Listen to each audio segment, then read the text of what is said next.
Vincent, just as the Middle East situation means that oil prices dip a little, a very large oil find is now starting to flow from under the Caspian Sea.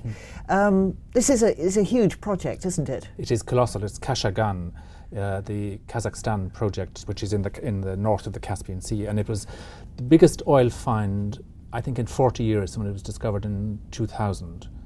And it has 35 billion barrels of reserves, of which probably a third are recoverable, which is fairly considerable.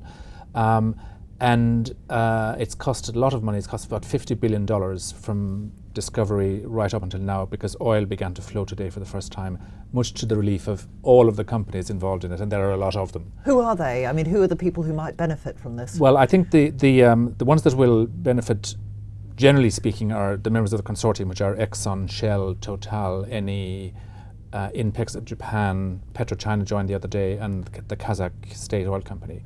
Eni has been the operator of this phase of getting it to production. So I think that Eni, can take a sort of breather now and sort of sit back and allow others to do some of the heavy lifting, because this is a very expensive project and will continue to be throughout its life. As you say, I mean, a lot of money has been poured into this. Are the operators going to make much in the way of return? I mean, what does it tell us about what the oil sector is having to put in terms of investment? Well, I mean, this is a very good question. I think it really goes to the heart of the sort of operational and financial issues that the big oil companies now face. This Kashagan project is very large, very complex, and very costly.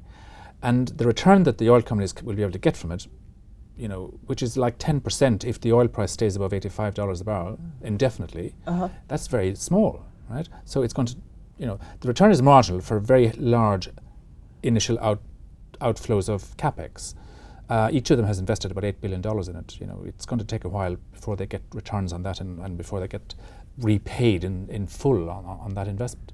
Well, I guess that's quite a lot of oil companies that will be hoping that the price stays high. Thanks very much, Vincent.